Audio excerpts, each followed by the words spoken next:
안녕하세요. 대구에 살고 있는 34살 주부입니다. 주변에 보면 시댁이 싫어서 시옷자 들어간 음식도 안 먹는다는 사람도 있잖아요. 저도 시어머니의 시집살이를 살면서 누가 말했는지 공감이 간다 생각할 때가 많았답니다. 삼형제 중 막내 아들에게 시집와서 시집살이를 당할 줄 생각도 못한 제 얘기 들어보실래요? 부모님은 시장에서 작은 첨가물 가게를 운영하시고 위로 3살 터울인 언니가 한 명 있었습니다. 저는 어릴 때부터 공부를 곧잘 한다는 소리를 듣고 컸어요. 우수한 성적으로 해양대학교를 나와서 국내 굴지의 조선소에서 근무를 했죠. 남자들이 많은 근무 환경에서 고강도의 업무를 소화하다 보니 건강도 많이 안 좋아지고 앞으로 계속 근무할 수 있을까 고민이 되더라고요. 그래서 입사 3년 차에 일을 그만두고 쉬게 되었어요. 언니는 공무원인 형부와 일찍 결혼해서 4살, 2살 조카 2명이 있었어요. 쉬는 동안 조카도 보러 갈 겸 언니 집에 자주 놀러 갔더랬죠. 그러면 매번 형부는 주변에 괜찮은 남자를 소개시켜주겠다고 말을 했어요. 처제, 진짜 진국인 녀석이라니까. 내 친구라서가 아니라 사람이 좋아. 만나볼래? 형부 친구면 34살 아니에요? 저랑 7살 차이 나는데 너무 아저씨 아닌가? 내가 몇 번 본 적이 있는데 얼굴 동안이야.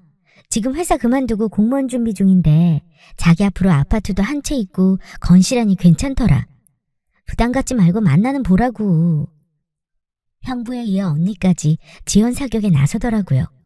누군지 모르지만 언니와 형부가 저렇게 밀어주다니 만나는 봐야겠다 싶었죠. 소개받은 남자는 주류 관련 일반 회사를 다니다가 적성이 맞지 않아 9급 일반 행정직 시험을 준비 중이라고 했습니다. 저도 조선소를 다니다가 맞지 않아 공무원 시험을 생각했기 때문에 말이 잘 통하더라고요. 주연 씨는 말씀 들었던 것보다 훨씬 미인이시네요. 많이 놀랐어요. 민수 씨도 생각보다 유쾌하시고 좋은 분이네요. 형부랑 언니가 엄청 칭찬하던데요. 소개팅에 한 번도 성공해 본 적 없어서 기대도 안 하고 나갔는데 사람이 겸손하고 긍정적인 년이 매력적이었어요. 그 후 몇 번의 데이트를 더 해보고 우리는 사귀게 되었죠. 사귄 지 2년째 남자친구는 9급 행정직에 합격을 하고 동네 주민센터에 발령을 받았습니다. 저도 남편이랑 같이 공무원 시험을 준비했는데 안타깝게도 합격하지는 못했죠. 공무원 시험을 또 쳐야 할지 고민하고 있을 때 남자친구가 자기랑 결혼해서 시험 준비하라고 했어요. 옆에서 많이 도와주겠다고요. 제가 심적으로 많이 힘들 때 의지가 돼준 사람이 하는 말이라 믿음이 더 갔습니다. 오빠는 본인도 공무원 준비하면서 힘들었을 텐데 어떻게 나까지 잘 챙겨줘? 나도 힘들었지. 하지만 내가 주연이 많이 아끼고 사랑하니까 너무 당연한 거라 생각해. 진짜 오빠는 대단한 사람이다. 나랑 평생 함께 해줄 거야? 그럼 동해물과 백두산이 마르고 닳도록 네 옆에 있을 거야. 남편은 예전에 회사 일을 하면서 모아둔 돈과 청약으로 당첨된 아파트가 있었어요. 저도 일은 힘들었지만 월급을 많이 받아서 저축한 돈이 꽤 있었죠. 둘 다 검소한 편이라 친정시댁과 상의해서 딱 필요한 예물과 혼수만 하고 순조롭게 결혼 준비를 하고 있었습니다.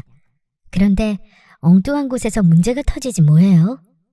남편은 삼형제 중 막내로 홀어머니 밑에서 자랐어요. 사업하는 큰형님, 개인 택시를 하는 작은형님이 있었죠.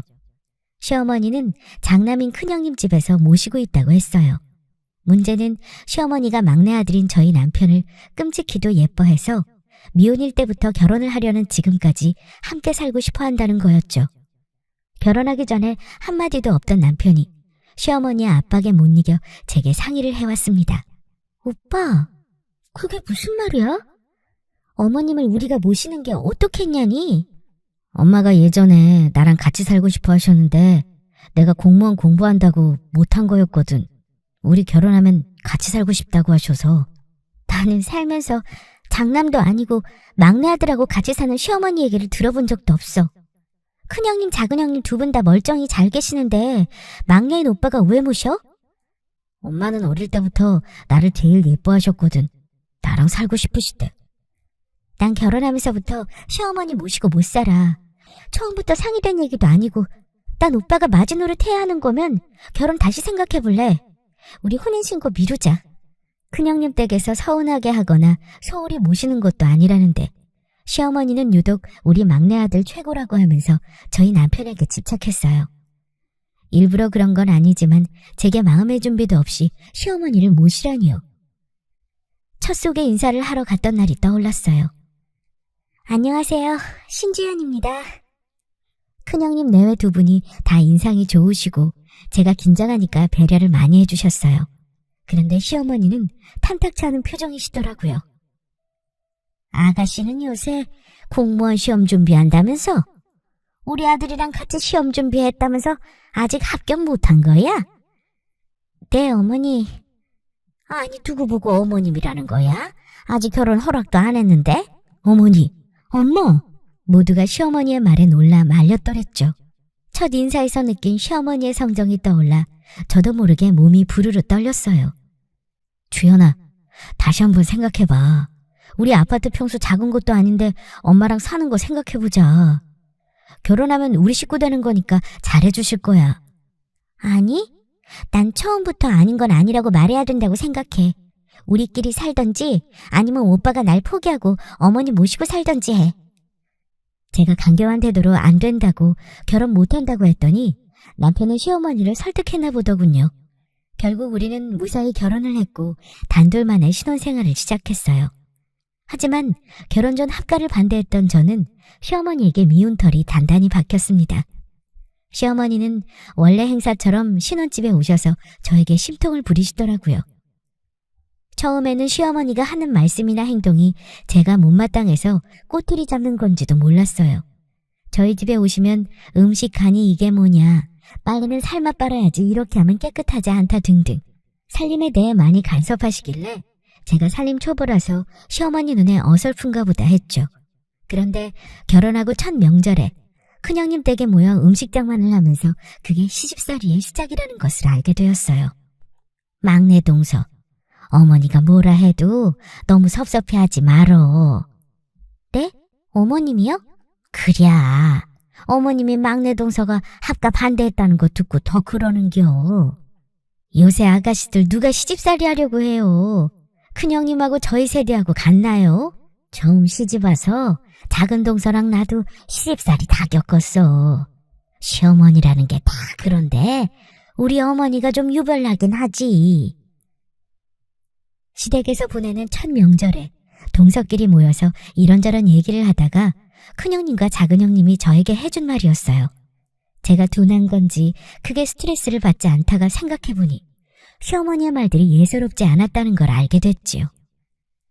띠동갑이 넘는 나이 차이가 나서인지 큰형님과 작은형님은 저에게 많이 배려해 주셨어요. 특히 시어머니를 대할 때 조심할 점이나 시댁 행사에 대해 많은 것을 알려주셨죠. 그 뒤로 시어머니가 신혼집에 올 때마다 참고해서 더 조심했어요. 굳이 가끔 보는 시어머니 심기를 건드리고 싶지 않았고 무엇보다 남편과는 관계가 좋았기 때문에 제가 좀 참으면 된다고 생각했어요. 친정 부모님께는 속상하실까봐 애초에 말도 못하고 친언니에게 시어머니와의 관계나 궁금한 점을 많이 물었답니다. 언니는 아무리 시대가 변했어도 시집가서 귀머거리 3년, 벙어리 3년, 장님 3년이라는 시집살이에 관한 말은 틀리지 않은 진리라고 얘기해 주더군요. 남편의 어머니도 나의 부모와 같다 생각하고 마음을 넓게 가지라고요. 그러다 결혼 2년째 저희 부부에게 천사가 찾아왔습니다. 첫 아이를 임신하게 된 거였죠.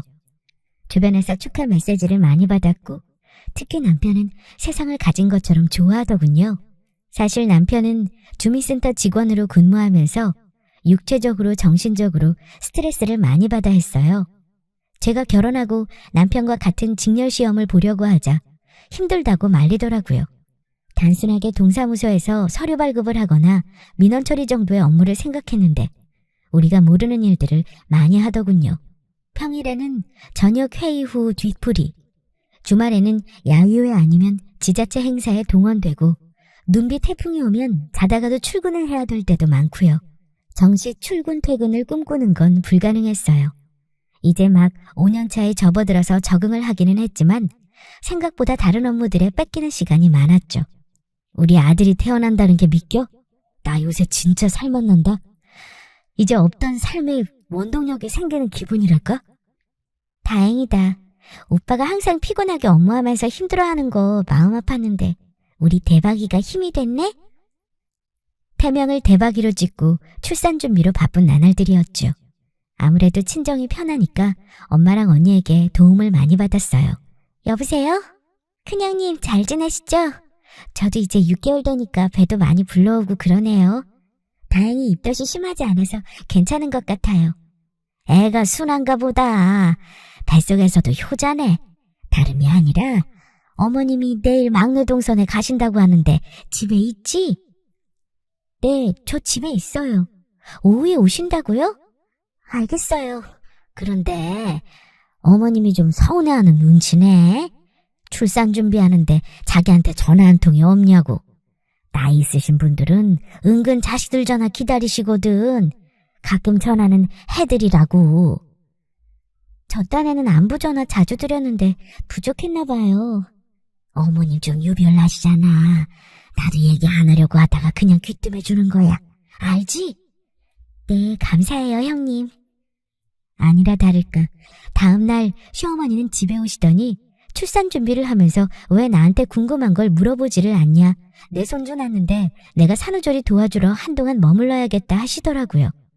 저는 이미 친정에서 산후조리를 하기로 말을 끝낸 상태라서 괜찮을 것 같다 말씀드렸죠. 그랬더니 얼마나 노발대발 하시던지 너는 시댁을 뭘로 보고 상의도 없이 친정에 간다는 거냐고 혼이 났습니다. 그러자 속이 뒤집히면서 안 하던 구역질이 나더라고요. 남편은 시어머니에게 언성 높이지 말라고 이러실 거면 형님네로 돌아가라고 단호하게 말했어요. 삐진 시어머니는 말도 안 하고 가시더니 제가 출산할 때까지 연락도 안 받고 오지도 않으셨어요. 손 사느라고 한동안 친정에서 산후조리를 했습니다. 3.3kg에 건강하게 태어난 아들은 어찌나 순한지 잘 먹고 잘 자고 잘 웃는 아이였어요. 아이 얼굴을 보고 있으면 시간 가는 줄도 모르게 되더라고요. 신혼집이랑 친정이 많이 멀지 않아서 남편은 퇴근 후에 저와 아이를 보러 왔어요. 아이가 깰 때마다 부모님 걱정이 됐지만 언니랑 부모님이 많이 도와주셔서 저도 편하게 지냈습니다. 3개월 정도 친정에 있다가 집으로 돌아갔어요. 남편 휴일에 맞춰 아이와 물품을 옮기기로 했죠. 아이를 안고 집으로 들어가는데 집안에서 인기척이 들렸어요. 처음에는 잘못 들은 줄 알고 무시했죠. 그러다 안방문을 여는데 기함할 뻔했어요. 안방 침대에 누군가가 누워있는 게 아니겠어요? 잠든 아이가 놀라서 깰까봐 조심히 확인해보니 시어머니였어요. 이게 무슨 일인가 싶어서 아이 방에 아이를 눕혀두고 남편을 급히 찾았어요. 오빠, 우리 안방에 어머님이 계셔. 이게 무슨 일이야? 엄마 와 계셔? 나한테 연락 없이 와 계셨나 보네? 사실 당신 산후조리하고 있을 때 나 혼자 집에 있다고 밥도 해주시고 빨래도 해주시러 오셨었어. 그럼 나한테 얘기를 해야지. 깜짝 놀랐잖아. 그런데 오늘은 왜 오신 거야? 여보, 당신한테 말할 게 있어. 사실 큰형 사업이 너무 안 좋은 상황이라서 큰형수도 친정에 가 있고 큰형도 여기저기 문제 막으려고 뛰어다니나 봐. 큰형네 안정될 때까지 우리가 모시고 있으면 안 될까? 형님네가? 사업 안정될 때까지라는 건 확실한 기간을 기약할 수 없다는 거 아니야? 작은 형님네는 안 되신대? 작은 형네는 너무 멀고 작은 형수가 맞벌이 하니까 엄마랑도 사이가 썩 좋지도 않고. 나한테 미리 언급이라도 해주지 그랬어. 너무 당황스럽잖아. 미안해. 당신 어머니 모시는 거 싫어하니까 말하기 어렵더라. 큰형이 오죽 힘들었으면 내 앞에서 울기까지 했겠어. 이번만 부탁할게. 자기야, 우리 태영이 키우는데 자기 혼자 고생하는 것보다 엄마가 같이 봐주면 좋기도 하고. 그래도 큰형네 집도 담보로 돼 있어서 어떻게 될지 모른대. 진짜? 어떡하니? 평소에 저를 많이 챙겨주신 큰형님네가 어렵다는 소식을 들으니 편치 않았어요. 사업이 어렵다는 얘기는 종종 들었지만 몇 개월 사이 상황이 급박하게 안 좋아졌나 보더라고요. 결국 오갈 때가 애매한 시어머니를 한동안 저희가 모시기로 했습니다. 우리 손주 어쩜 이렇게도 빵긋빵긋 잘 웃을까요? 네 집 손주인지 얼굴에 광이 나네. 시어머니는 손주 사랑에 푹 빠져서 육아에 열성적이었습니다. 제가 하는 일에 꼬투리를 잡으실까봐 긴장을 했는데 생각보다 별일이 없어서 안심하고 있었죠. 시어머니가 오신 지 일주일째. 제게 아직도 삐지신 건지 말도 잘 걸지 않던 시어머니가 저를 불렀습니다. 아직 젊어서 그런지 출산하고 회복이 빨라 보이는구나. 친정에서 잘해주셔서 다행히 괜찮더라고요. 난 침대 아니면 잠을 못 잔다. 네?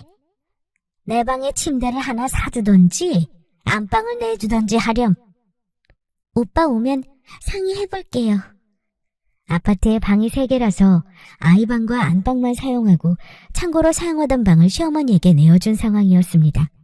아무 말 없으셔서 괜찮은 줄 알았더니 방바닥은 허리가 아파서 안 되고 침대가 있어야 한다더군요. 시어머니 성격 답다는 생각이 들어서 알았다고 하고 말았어요. 남편이랑 얘기를 해서 안방을 내어드리기엔 우리 짐을 옮기고 하는 게 번거롭고 새 침대를 사드리기로 했죠. 그걸로 끝이 아니었어요. 산후조리도 끝났으니까 밥 차려오너라. 네? 너는 어떻게 시어머니 밥 한번 차려줄 생각을 안 하니? 너같이 편하게 시집살이 하는 사람이 어딨어? 어머니, 밥은 밥솥에 있고 반찬도 다 냉장고에 있는데 손이 없냐 발이 없냐 네가 알아서 챙겨 먹어라 이 말이냐? 제가 태영이도 봐야 하고 집안일도 해야 하는데 어머니 식사 일일이 챙기는 게 힘들 것 같아서요.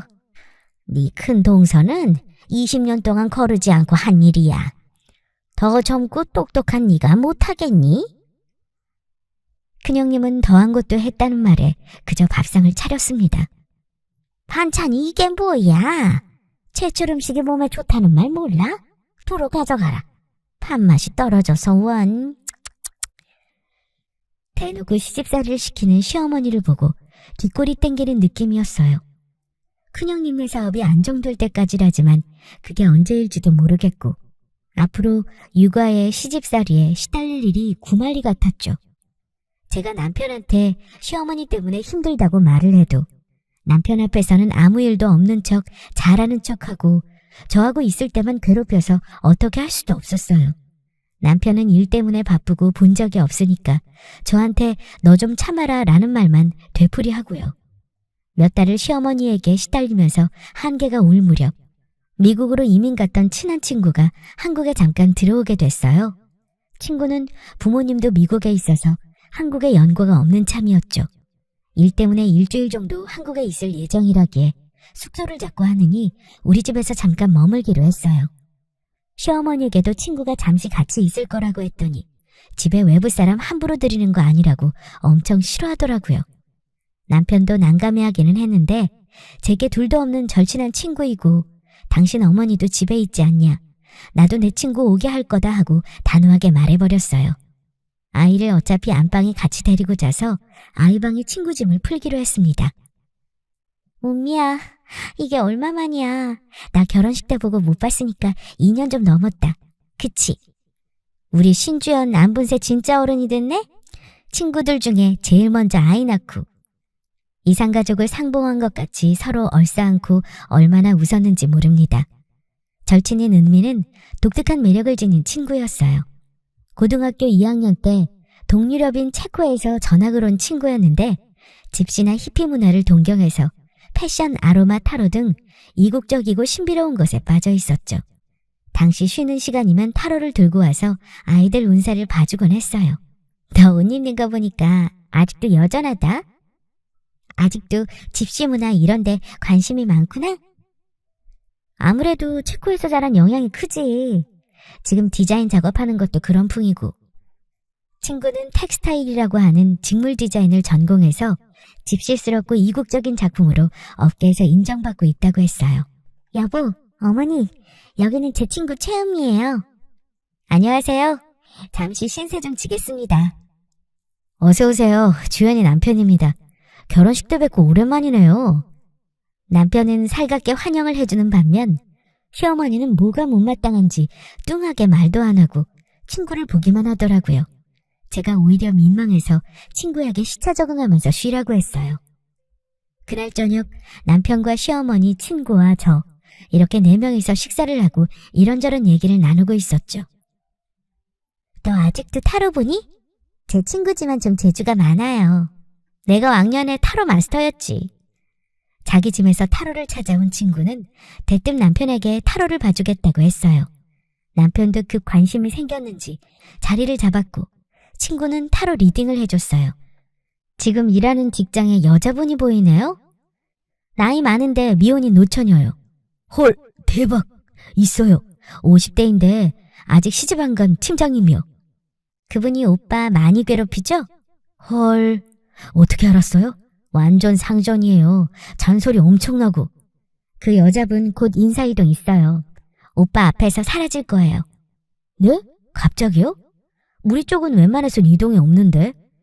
이분 가고 나면 오빠 일도 잘 풀리고 승진할 거예요. 앞을 가로막고 있었네. 진짜? 생각만 해도 알터니가 빠진 느낌이네. 타로 잘 보신다. 친구는 요리한 말발로 남편을 들었다 놨다 하며 좌중을 압도했죠.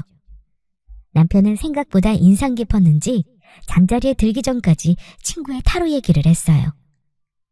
내가 당신한테 노처녀 팀장님 얘기를 했던가? 응? 아니, 그냥 주변 동료들이나 직속 상사 정도? 그치, 나하고 그렇게 자주 부딪히는 사람도 아니라서 얘기 안 했을 텐데. 그 여자가 오빠 많이 괴롭혔어? 그냥 가끔 일할 때 좀 무시하고 하긴 했어. 남자한테 유난히 히스테릭한 분이야. 흥미는 여전하네. 고등학교 때 귀신도 보고 신기 있다는 소문도 있었거든. 에? 귀신? 신기? 무당 같은 거 말이야? 할머니가 아주 유명한 무당이었다고 했던 것 같아. 그런데 아닐 거야. 소문은 부풀려지기 마련이고 내가 10몇 년을 봤는데 그런 거 없었어. 친구는 디자인 업체와 일을 하다가 2주 정도 업무를 더 하고 미국을 가야 할 것 같다고 했어요. 처음에는 어색해하던 남편도 일주일 정도 같이 생활을 하더니 친구의 광편이 돼서는 집에 얼마든지 더 머물다 가라고 할 정도였죠. 그 배경은 친구의 타로가 컸어요. 진짜 은미씨 대박이다. 그 노처녀 팀장님 다른 주민센터 동장으로 가셨어.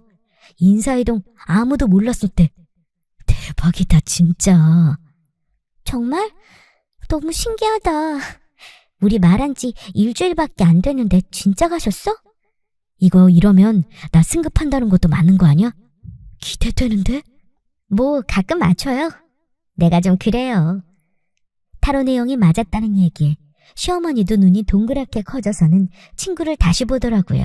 혹시 실례되는 얘기인 줄 알지만 신기가 있다거나 귀신을 보신다거나 그런 거 아니에요? 오빠, 무슨 그런 얘기를 해. 진짜 푼수야, 푼수. 남편이 궁금한지 저와 나눴던 얘기를 주책맞게 친구한테 대놓고 물어보는 게 아니겠어요? 친구는 나돌아면서 유쾌하게 말해줬어요. 맞아요. 저 가끔 귀신도 봐요. 할머니가 무당이셨던 것도 맞고요. 소문으로만 들었지 친구한테 진짜라는 얘기를 들으니 저도 놀랐어요. 시어머니랑 남편도 덩달아 놀라더군요. 남편은 너무 신기했는지 이것저것 물어본다고 정신이 없어 보였어요. 친구가 함께 생활한 지 열흘 정도 됐을 때 시어머니가 웬일로 조용하다 싶었는데 또 반찬 투정을 하고 자기 빨래를 두고 난리를 부렸어요. 아니 너는 시집 온 지가 언젠데 아직도 빨래 하나 반찬 하나 제대로 못하니? 죄송해요 어머니. 니트 하얀색인 거 따로 빼놓는다는 걸 깜빡하고 다른 빨래랑 같이 돌려버렸네요. 그리고 시금치 나물은 얼마나 오래돼진 거야? 식감이 다 죽었잖아. 너는 요리하면서 맛도 안 보니? 기본이 안 됐어, 기본이. 다음부터 더 신경 쓸게요. 우리 아들보다 부족하면 노력이라도 해야 하는 거 아니니? 제대로 할 줄 아는 게 뭐니? 내가 옆에 없었으면 우리 아들이랑 손주는 평생 이런 음식 먹고 이런 환경에서 살 뻔했잖아. 한번 잔소리를 시작하면 자신 마음에 찰 때까지 하는 시어머니였죠. 뒤에서 조용히 저와 시어머니를 지켜보던 친구는 시어머니가 없을 때 물어보더군요. 너 시집살이 장난 아니다. 처음 인사드릴 때부터 너희 시어머니 한석격 하겠다 했는데 무슨 시베리아 벌판보다 더 시리네? 괜찮아? 몰라.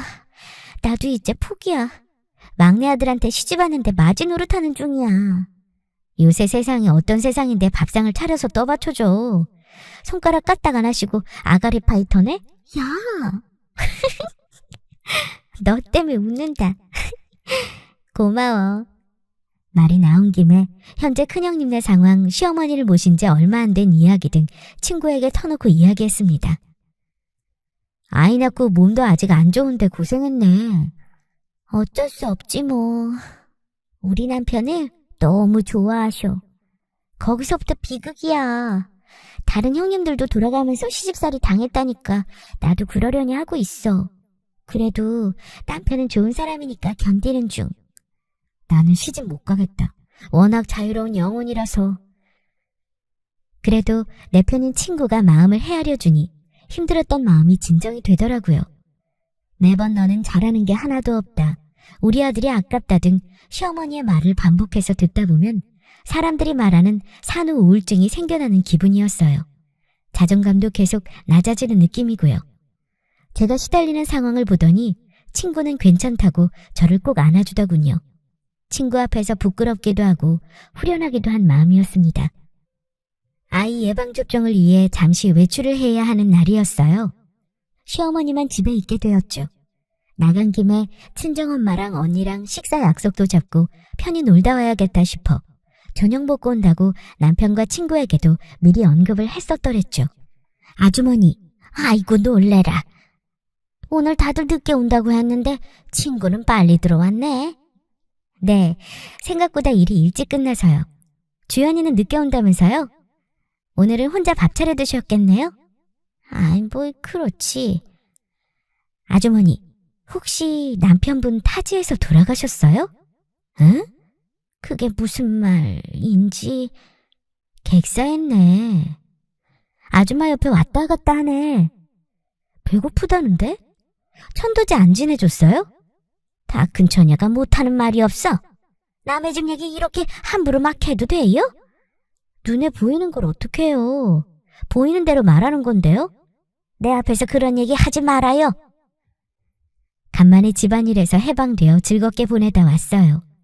초저녁이 돼서 집에 들어오니 남편은 아직 퇴근 전이고 친구와 시어머니만 있었어요.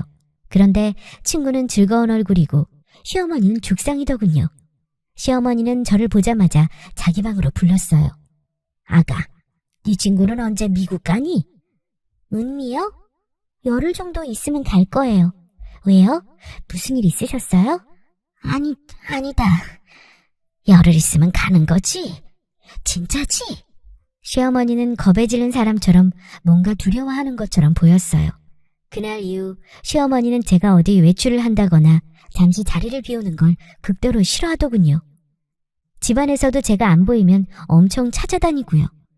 그때는 그냥 이상하다 정도로만 생각했어요. 평소와 같은 저녁 시간을 보내고 TV를 보며 과일을 먹고 있었죠. 남편은 대뜸 생각이 났는지 친구에게 타로를 봐달라고 했어요. 주변에 애인 때문에 속 썩는 친구가 있다면서요. 그랬더니 시어머니가 대뜸 이런 미신 따위를 왜 믿냐면서 화를 버럭 내는 게 아니겠어요? 남편도 저도 모두 벙찐 상태로 시어머니를 바라봤습니다. 친구도 내가 뭘 알겠냐면서 손사래를 치고요.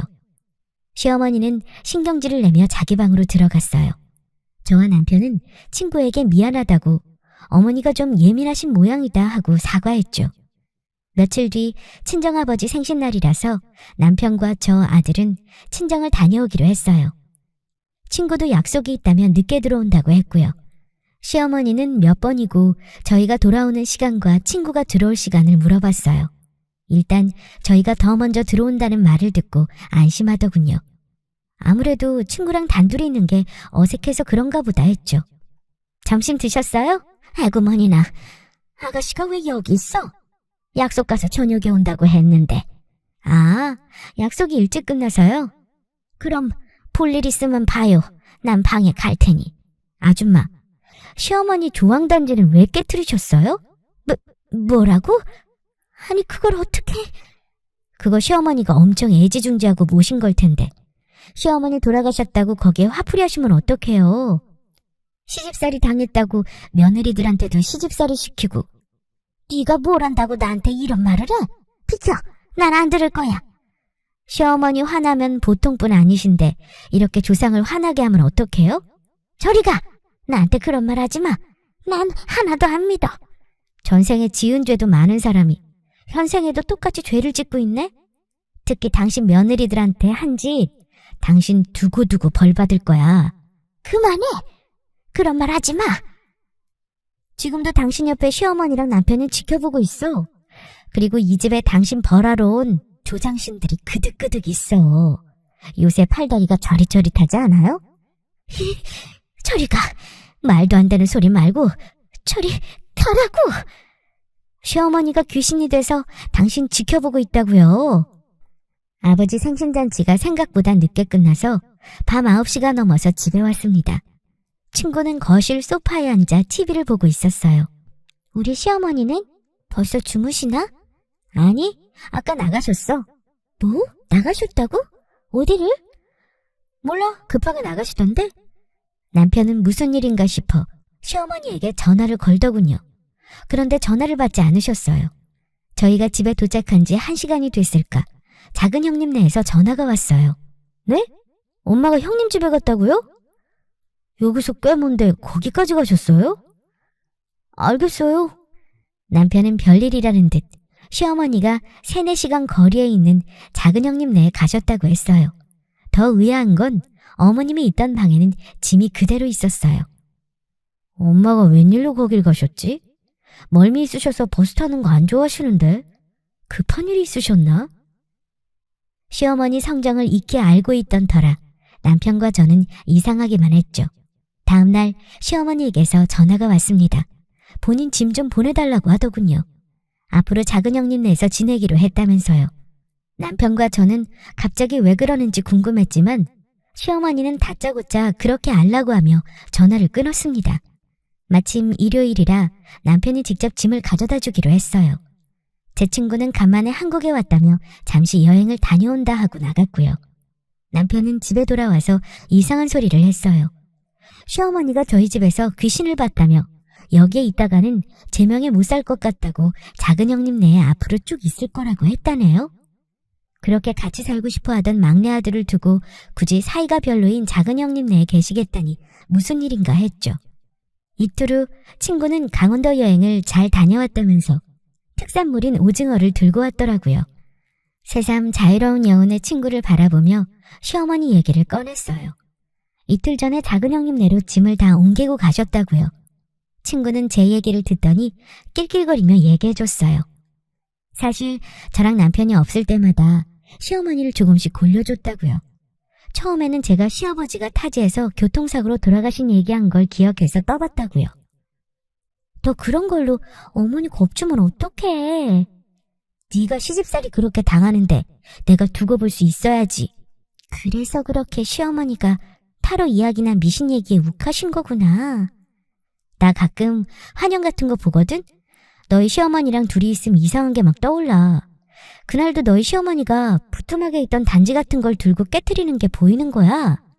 너희 시어머니의 시어머니도 보이더라. 막 화내시는 게 보이고. 그걸 말했더니 개거품으시던데? 뭐? 그런 게 어떻게 보여? 너 정말 진짜 신기 같은 거 있는 거야? 아주 드문 일이기는 한데 상대랑 뭔가 딱 통하는 게 있으면 이미지처럼 보이긴 해. 너희 시어머니가 그랬던 것 같고. 그럼 어머니가 우리 집에서 귀신 봤다는데 그것도 맞는 거야? 그건 내가 겁 좀 줬지. 너희 시어머니 베란다 창문에 그림자 어른거리게 뭘 좀 달아놨더니 아주 혼비백산을. 은미야, 아무리 그래도 너? 난 그냥 미국 할로윈데이 같이 살짝 꾸며본 거고. 그렇게 바로 집을 나가실 줄 몰랐지. 너 고등학교 때부터 사람 놀리는 거 좋아하더니 아직도 그 버릇 못 고치고 진짜? 아니야, 그냥 아메리칸 스타일이라고 해줘. 요새 미국 할로윈데이 귀신 분장 장난 아니야. 진짜 귀신 같다니까. 나중에 놀러와, 보여줄게. 우리 남편 알면 놀랄 텐데. 무슨, 비밀로 해야지. 내가 너한테 결혼 선물했다고 치자. 아무리 생각해도 내 귀한 친구가 시집살이 때문에 우울증 걸리는 꼴 못 본다. 너 혼자 방 안에서 이불 뒤집어 쓰고 울면 내가 모를 줄 알았냐? 알고 있었구나. 내 생각해줘서 고마워. 그래도 작은 형님네 가서 또 시집살이 시키시는 거 아닌가 몰라. 아마 아닐걸? 내가 전생에 업보랑 현생의 며느리 시집살이 시킨 거 연결해놨어. 겁이 나서라도 그렇게 못하실 거야. 생각보다 지옥 가는 건 무서워하시더라? 그저 너희 시어머니 마음속 깊숙하게 자리 잡은 두려움을 살짝 건드린 것 뿐이야. 뭐? 너 진짜? 그러니까 이제부터 남편이랑 아들이랑 행복하게 살아. 그런데 진짜 신내림 같은 거 아니지? 반반이라니까 그러네? 친구는 그런 저의 걱정스런 물음에 익살스런 표정을 지으며 괜찮다고 했어요. 그 일이 있고 나서 일주일 뒤에 친구는 무사히 일을 마치고 미국으로 돌아갔습니다. 다음에 가족들과 미국으로 놀러 오면 자신이 대접하겠다고 하더군요. 언젠가 다시 만날 날을 기약하며 인사를 했어요. 그런데 신기하게도 친구의 말처럼 일이 하나둘씩 맞아갔어요. 동서, 이번에 서방님 승진했다면서? 승급시험 준비한다더니 잘 돼서 축하해. 감사해요, 형님. 어머님은 어떠세요? 난 어머니랑 매일 싸울 줄 알았어. 처음 시집 왔을 때 박터지게 싸운 게 생각나서. 내 성격 알지? 아니면 막 들이받는 거. 그런데 나이가 드셨는지 엄청 조용히 잘 지내셔. 누가 보면 다른 사람인 줄 알겠어. 진짜요? 엄청 걱정했는데 다행이네요. 그러게. 사람이 늙고 하면 변하나 봐. 요새 절에 다니시면서 그렇게 기도하신다니까. 매일 천수경 들으시고. 그렇구나. 형님, 제가 다음에 찾아뵐게요. 들어가세요. 남편은 승급시험을 통과했고 시어머니의 시집살이는 사라졌어요. 생각지도 못한 전개에 남편도 신기해하더군요. 당신 친구 말이 참 잘 맞았다고요. 미신이나 점을 믿지는 않았지만 살다 보면 설명이 안 되는 일들이 일어나기도 하는가 봐요. 약 1년 후 아들이 돌잔치를 할 무렵 큰형님네 사업도 위기를 무사히 넘겨서 시어머니는 다시 장남네로 돌아가셨어요. 무엇보다 큰형님 내외 두 분이 다 얼굴이 좋아지셔서 웃으며 만날 수 있어 다행이었지요. 시어머니는 확실히 예전과 달라지셨어요. 얼굴도 좀 더 편안해 보이시고 화를 내는 일도 줄어드시고요. 요즘은 제가 아들과 같이 2주에 한 번 정도 시어머니를 찾아뵙고 있어요. 옛날에 시집살이를 당했다는 게 상상이 안 갈 정도로 사이가 평화로워졌죠. 가끔 그럴 때마다 결혼 선물이라고 말하던 미국 친구가 생각난답니다. 아직도 뭔가 홀린 것 같다는 생각이 들기는 하지만 좋은 게 좋은 거라고 가족들과의 관계가 돈독해지고 요즘은 살맛이 납니다. 제 얘기 들어주신 분들도 좋은 기운 받으셔서 가정의 평안과 행복에 깃드시길 바랍니다.